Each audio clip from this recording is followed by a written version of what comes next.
Good morning, everybody. Nicholas Hamblin here. Another video in the How I Live series. This morning, I thought I'd share with you my cook set.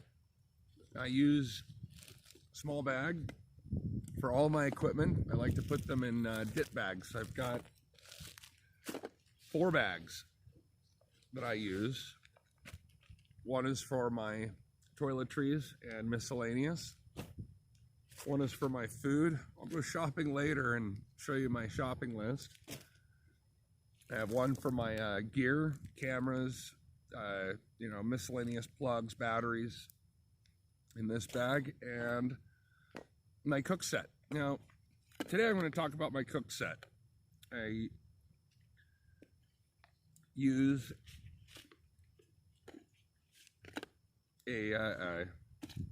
sorry, just woke up. It's coffee time. So today we'll be making coffee first. I like to use Sea Summit collapsible kettle. They're compact, they're durable. This one's easily over a year old at this point. You just pull it apart, opens up to a 4+ cup cook pot. Has a aluminum bottom and a silicone side. This thing has been a trooper. It works really well. I also want to mention how one of my sponsors, they're gracious to give me, very generous to give me a alcohol puck stove and a pot stand. This is a Vargo titanium stove. You can see has machined holes. I think actually the whole thing's stamped, but it is super efficient. It works really well, has an amazing flame. I will add some video here of what it looks like in the dark. It is just a jet, a little micro volcano. This is the Vargo titanium Hexa stove. Has a nice case that it comes in, halfway unvelcros. Keeps it protected in the pack so that the edges of the high quality titanium doesn't cut into things. It unfolds and snaps together. This has a little hinge here with a couple of notches. After a lot of use, you might want to kind of pull this tab back up a little bit so that it fits together and stays tight. This can also be used as a wood stove. Pile your wood in it. Has vent holes on the bottom.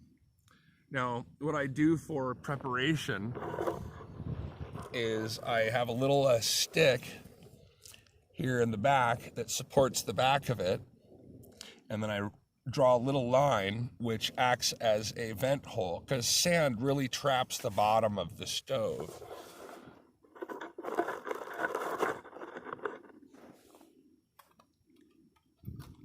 Now for fuel,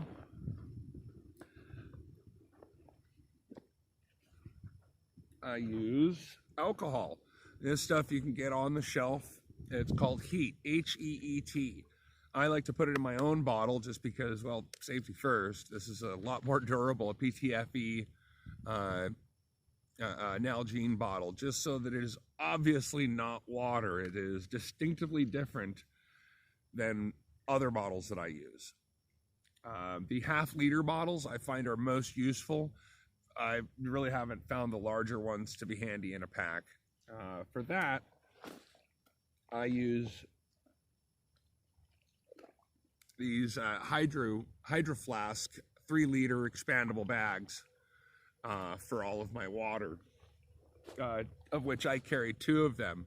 One I keep in the other side of the pack, and one of them I keep loose. So most of the time the other one with the drink straw, drinking water, and then this one I keep for cooking water, because, well, you don't quite need as much for cooking, and it's nice to keep them separate so that you always know how much water you have left to drink, and you always know how much water you have left to cook.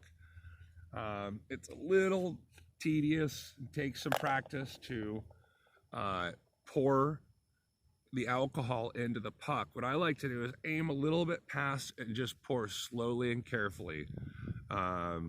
This stuff has a near invisible flame during the day, so you got to be, you don't have to be super careful, just be aware.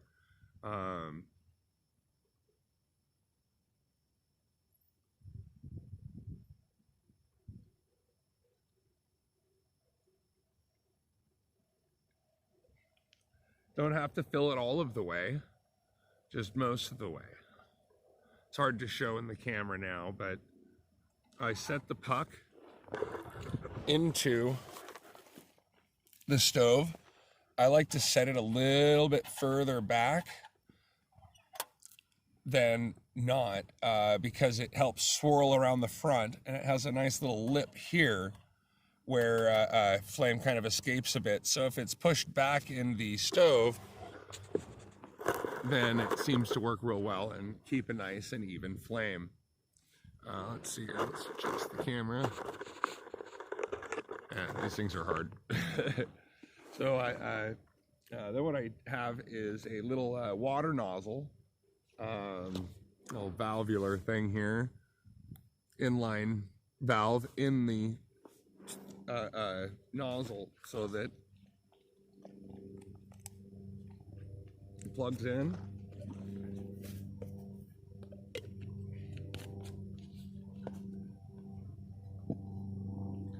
And then I can just pour in the water that I need. Sorry, wish I had a little higher quality video, but this is, what I work with. Keep it light, keep it simple. I think it still achieves the same idea. I always put about 400 milliliters of water in here. It's about a little less than 2 cups. It only takes a little bit for it to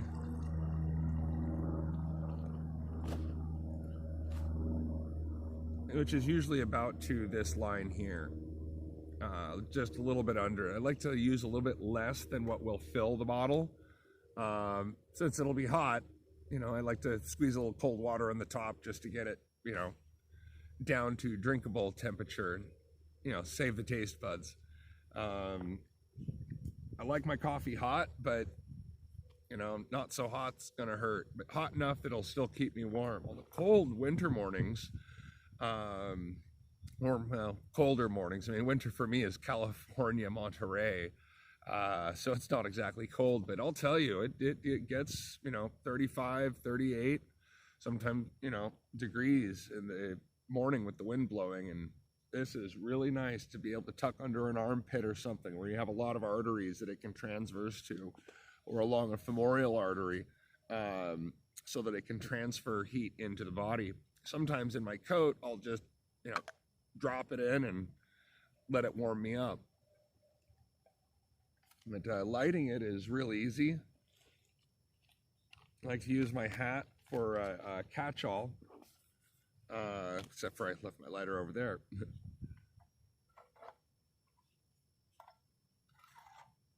So light it. There we go.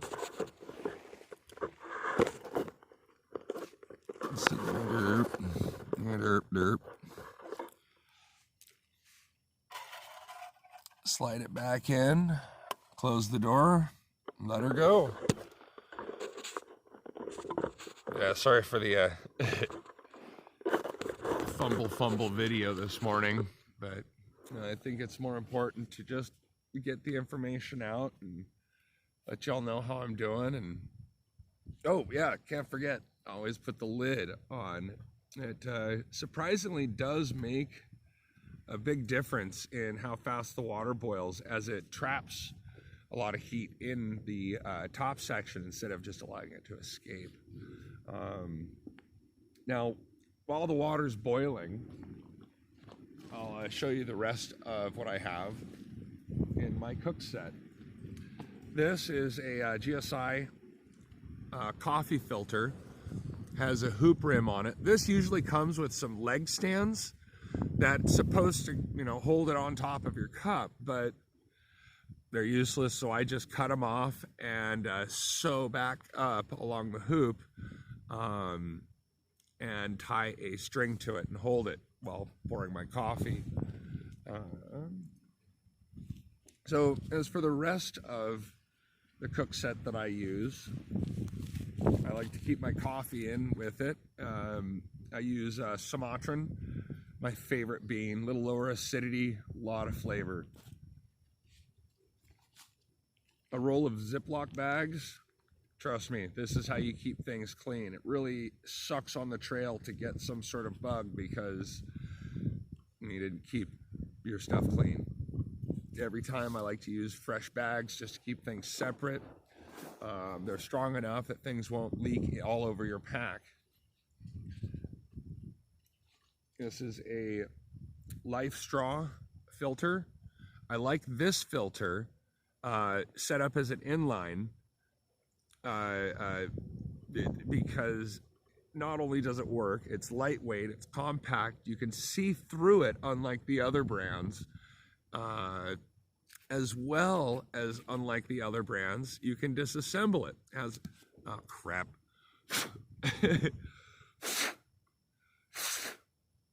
Actually, that's a good point. The seal on the clean side, I like to lick it just so that it keeps sand and grit out of it. This inserts here, and then you can dry out the internal string filter. This one's about a year old. I've filtered 50 liters through it, hundreds plus liters through it. I'm not counting, but it does not have a smell. It does not have a skunk smell or anything because I'm able to keep it appropriately rinsed out and clean. Also, on the string side, see, I try to keep it clean, but you can access all of the parts.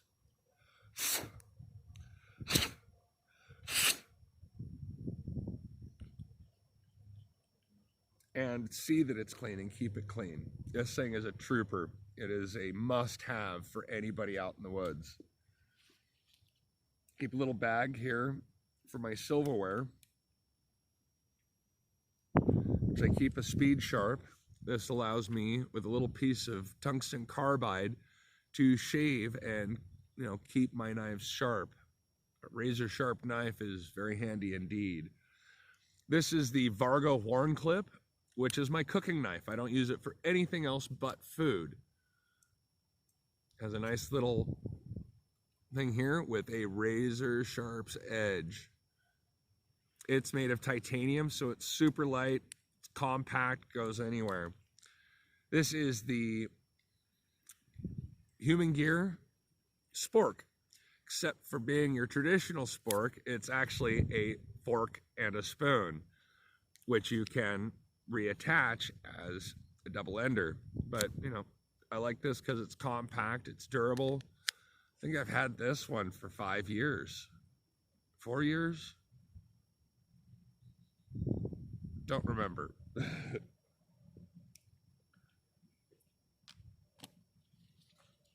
And then last but not, or almost last, keep a little bug net in there. This I use for collecting food, or, well, heck, if I need a rinse something out, I can throw it all in here.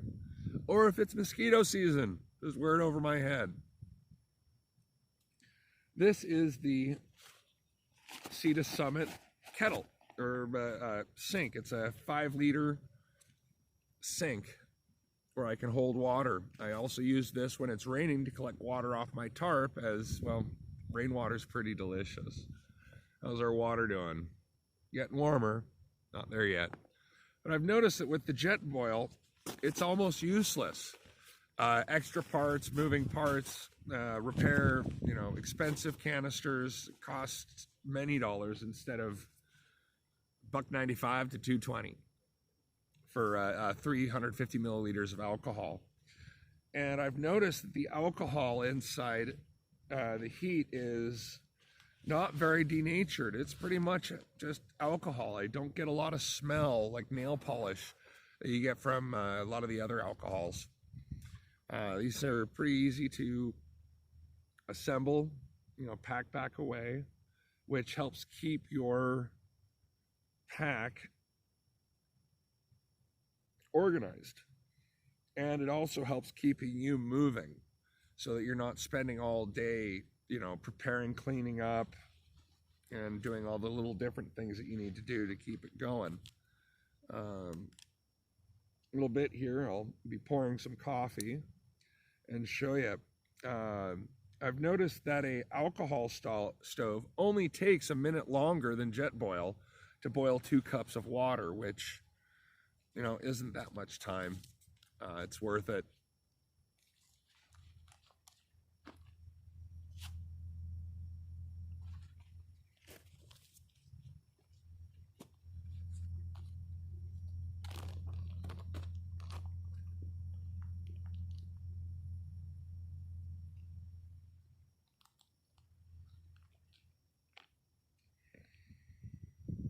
Oh yeah, that's the smell of waking up. Well, thank you everybody for joining me. I hope you all have a great day. Still surviving. I'm a lot happier today. Some days are very hard, some days are very easy. But I've been at this for 7 years just as a paraglider.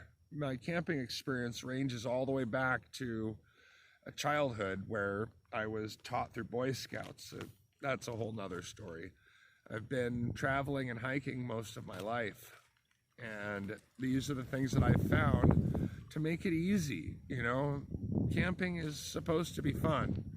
I realize that, I've kind of gone off the deep end with it, but that's just me. Anyway, enjoy yourselves. And my water is just about boiling, and we'll be making coffee here. Leave the video running while I do that. Love you all. Have a great day.